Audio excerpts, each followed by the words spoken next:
Hey, face! What genius footwork! What a kick, Belfry! Got it!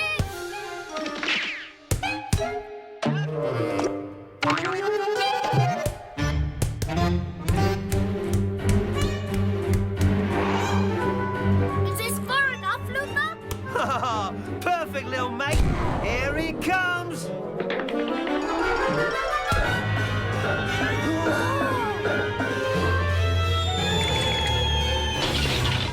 Uh-oh. Wasn't that Theo's Priceless porcelain statue. the one he told us never to? Go near, touch, or hit with footballs. What are we going to do? Move to the North Pole. Maybe we could tape it back together. You're a genius, Belfry. Perfect.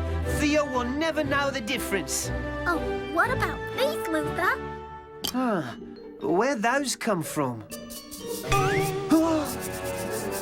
No matter. Let's hide before Theo catches us.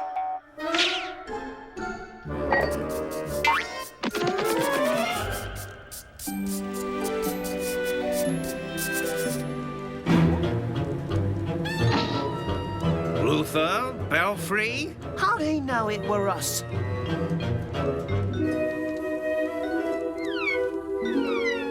Which one of you two did this? Luther made me do it. What? I never did. You squealer. It's not my fault I'm a squealer.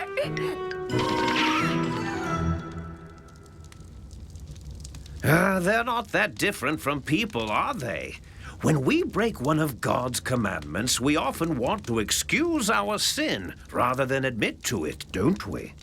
Have you ever heard someone say, "Oh, I'm not as bad as that chap, so I can't be all bad"?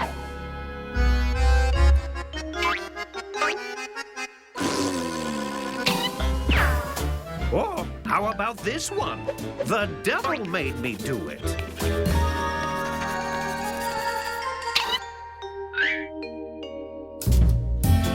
Here's my favorite. No one's perfect.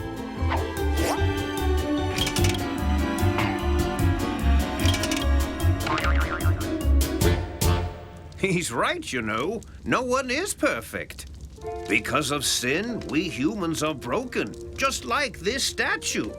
All of our good works, all of our kind intentions can never glue us back together. If only God could somehow make sinners righteous without violating his holy character and justice. And that's exactly what he did through a process known as justification. Big word, eh? Imagine that you are standing before a judge for a crime you've committed. You are guilty. You know that you deserve punishment.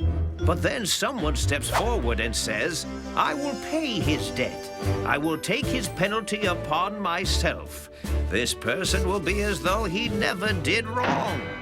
Imagine, to your amazement, that the judge accepts his offer and declares that you are no longer guilty, but righteous. This is justification. God did this by sending his righteous Son to pay for our sins.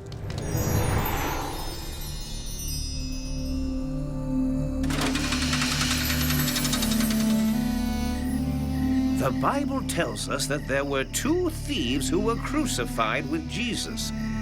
They might have even been friends with Barabbas, the rebel. Barabbas was a leader of a movement that wanted to overthrow the Roman government in Israel, but he and the men with him were caught. They were tried and condemned to die by Pontius Pilate, the Roman governor. Jesus had been condemned also.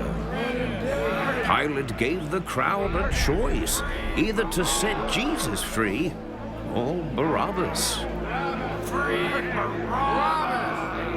However, the people wanted Barabbas to be released and given life in exchange for the death of Jesus.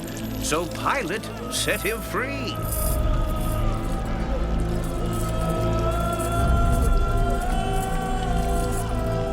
Several of the people and soldiers at the crucifixion hurled insults at Jesus, saying things like, "He saved others, let him save himself if he is the Christ, the chosen one of God."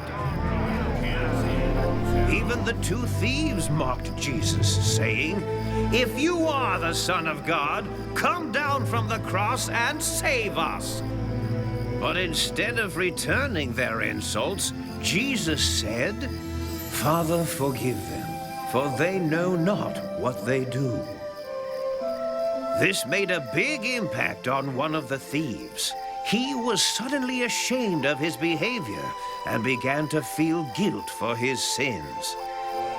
He told the other thief to stop insulting Jesus. They were guilty of crimes worthy of death, but Jesus was innocent.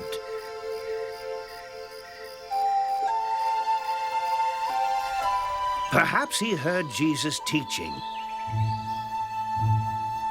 or had witnessed him healing the sick, or one of his many acts of kindness. We don't know. The Bible doesn't tell us. But one thing we do know, something changed inside him while he was hanging on the cross beside Jesus. God opened his eyes to believe that Jesus was indeed the Messiah, the Son of God. For he said to him, "Lord, remember me when you come into your kingdom." Because of the man's faith, Jesus turned to him and said, "Truly I say unto you, today you will be with me in paradise."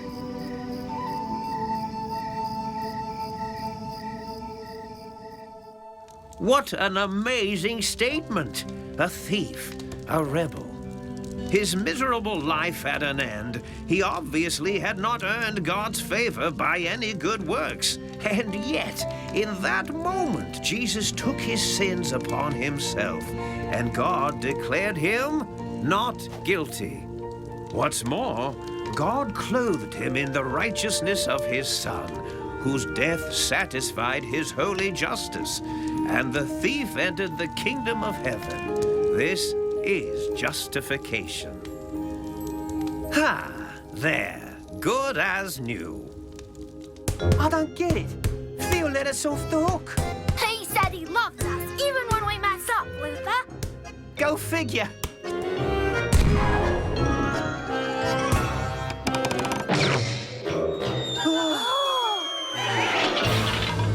Uh-oh.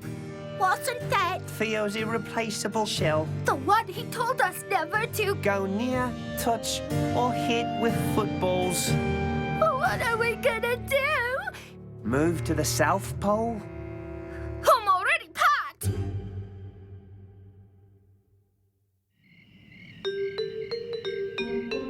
It's amazing. Not only did Theo let us off the hook, but he gave us some gumdrops. We didn't get what we deserved, but we got something we didn't deserve. Huh. We've been justified, Belfry. Justified.